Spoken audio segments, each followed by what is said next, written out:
Dans la vidéo précédente, nous avons fait l'étude complète d'un circuit RL dans le cas de la charge et dans le cas de la décharge de la bobine. Dans ce circuit, nous avons un générateur de tension E, nous avons un interrupteur à deux positions, nous avons une résistance R et une bobine réelle d'inductance L et de la résistance interne R. Dans le premier cas, c'est l'interrupteur est dans la position 1.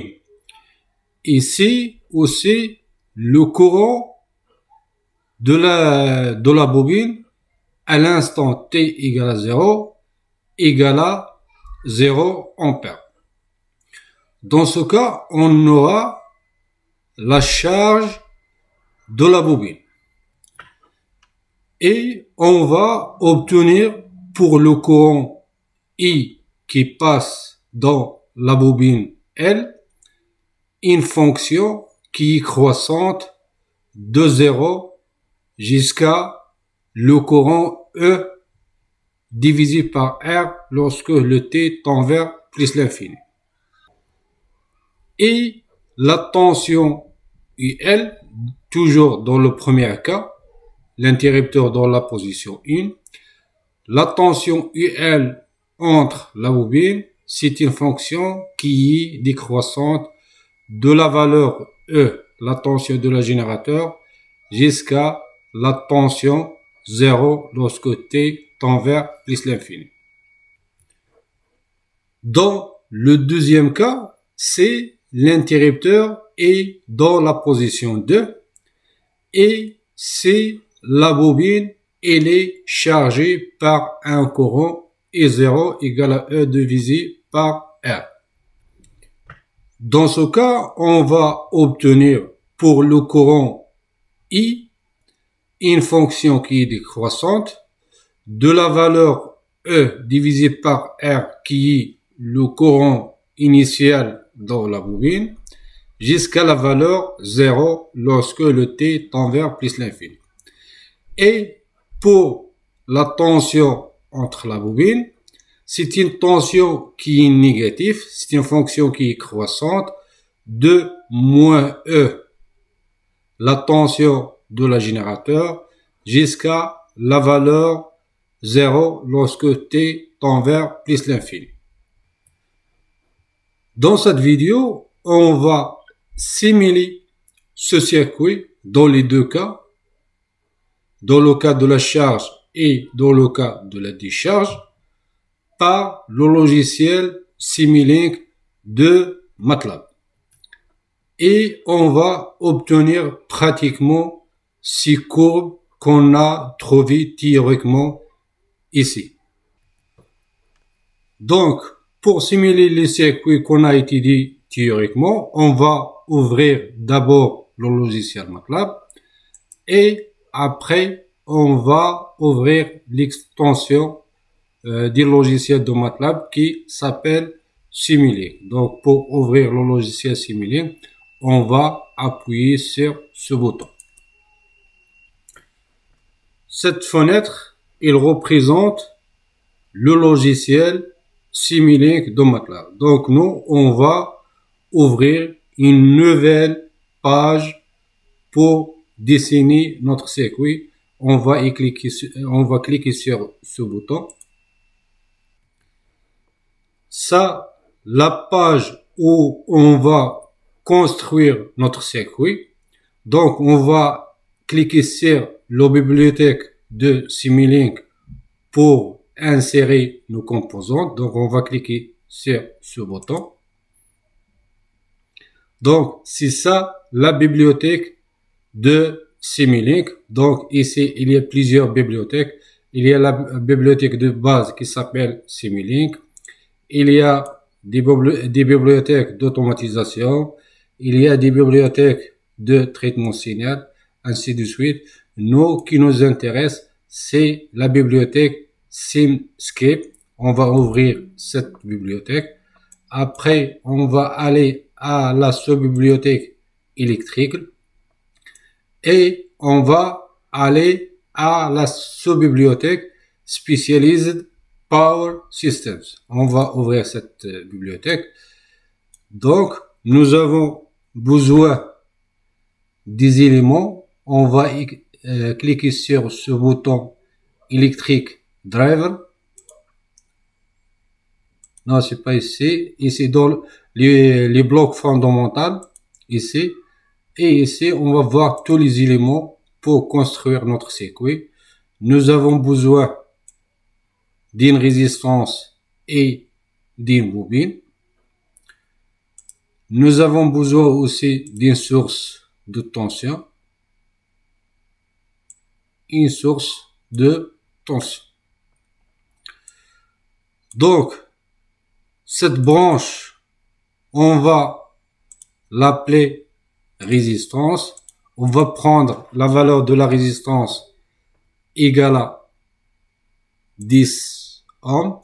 Après, je vais faire copier-coller de cette résistance et on va changer de la résistance à une bobine. Et je vais changer la valeur de la bobine, c'est 0,1 H Henry. Je fais tourner cette bobine, pardon.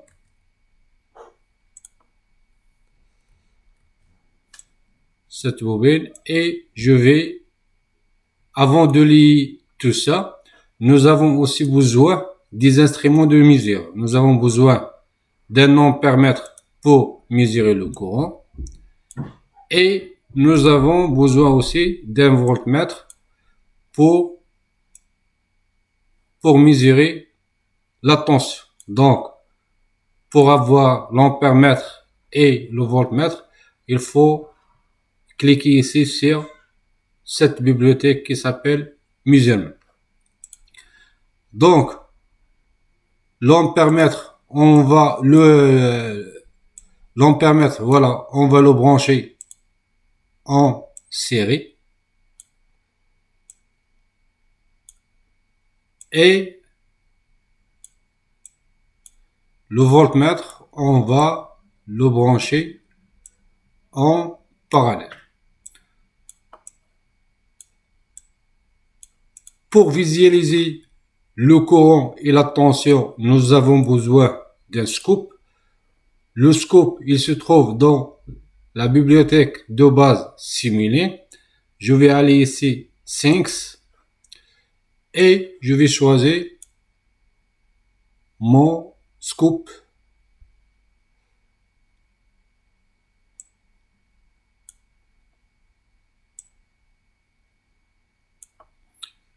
Je vais faire quelques paramétrages de ce scope.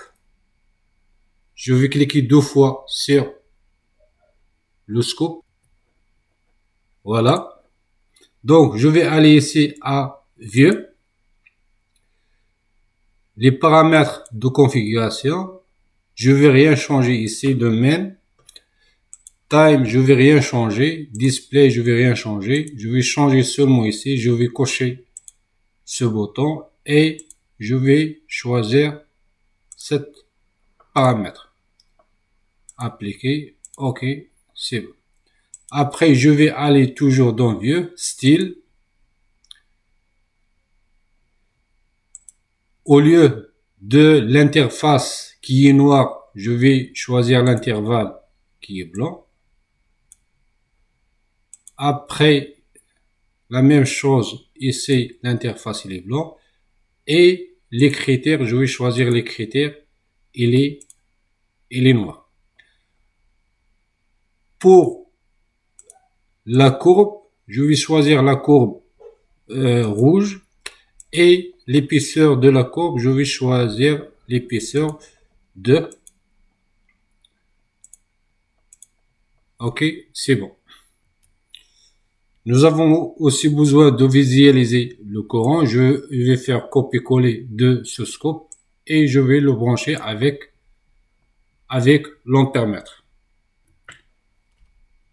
Pour la tension, des générateurs, je vais choisir au lieu de 100, je vais choisir seulement 15. Pour la résistance, on a déjà choisi des ohms. Pour la bobine, on a choisi 0,1. Mais on va l'initialiser à 0 ampères. Ça veut dire que à l'instant t est égal à 0, le courant dans la bobine est égal à 0. Nous avons besoin d'un autre. Ce circuit, c'est le circuit de charge de la bobine. Nous avons besoin d'un autre circuit pour la décharge de la bobine. Donc, pour le circuit de la décharge de la bobine, il n'y a pas de... Donc, je vais enlever le générateur et je vais lier ça. Mais, à l'instant t égale à 0, la bobine, il est chargée. Il est chargé par un courant qui est égal à E divisé par la résistance. Nous avons E égale à 15 et la résistance est égale à 10. Donc, 15 divisé par 10, c'est 1,5 ampères.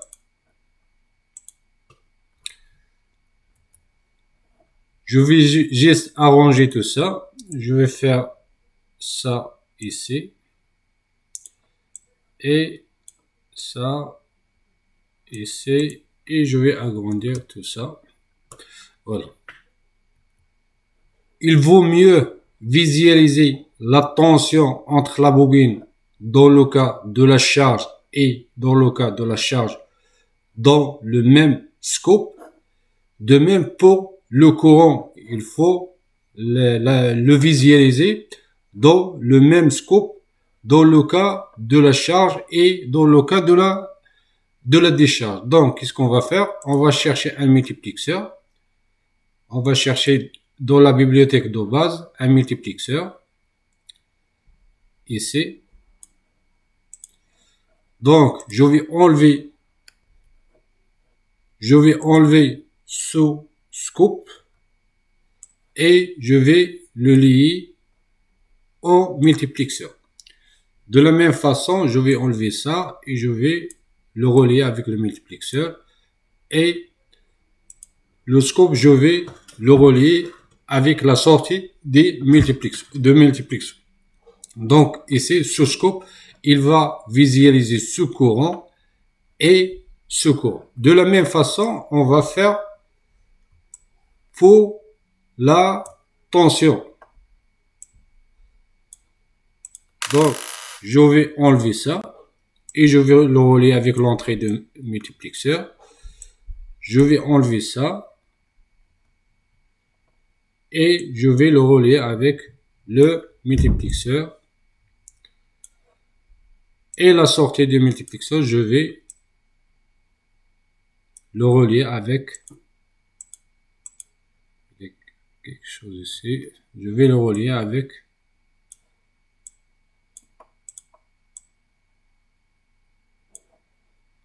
le scope.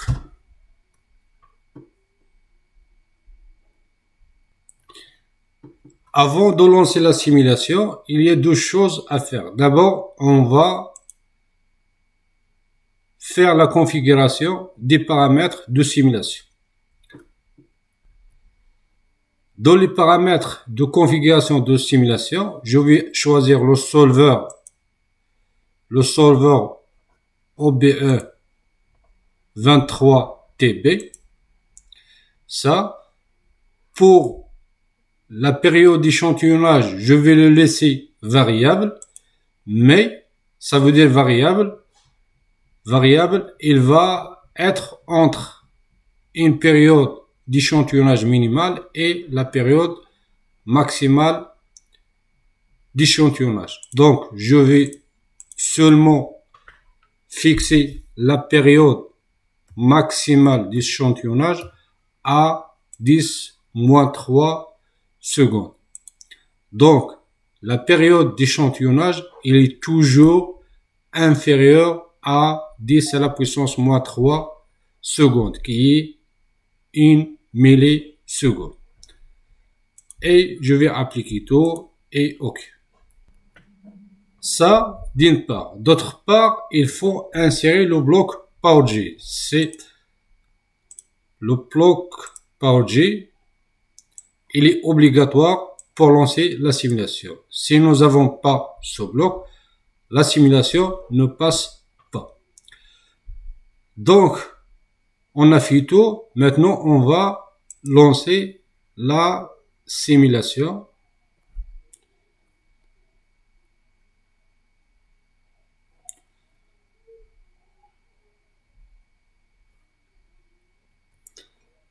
La simulation est passée. On va ouvrir d'abord le courant. Voilà. Nous avons le courant. Nous avons ici la charge de la bobine. Mais ici, on voit pas le décharge de la bobine. Pour voir la charge et le décharge de la bobine, on va diminuer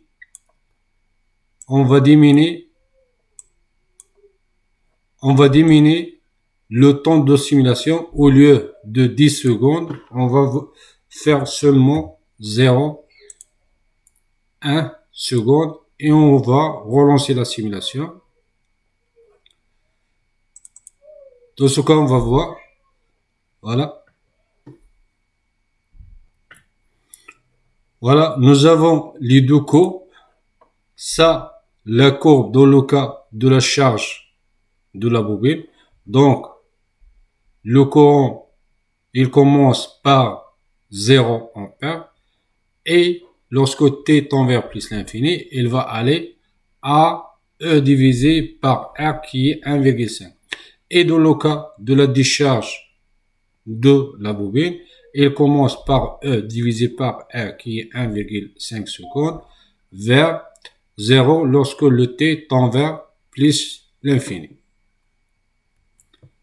Ça pour le courant. Pour la tension, on va voir les tensions dans les deux cas. Voilà. Pour le cas de la charge du condensateur, nous avons une fonction qui est décroissante. De la valeur E qui est 15 volts, la tension du générateur vers 0. Et dans le cas de la décharge du condensateur, nous avons une fonction qui est croissante, mais la tension il est négative. Il commence par moins 15 jusqu'à la valeur 0 lorsque t tend vers plus l'infini.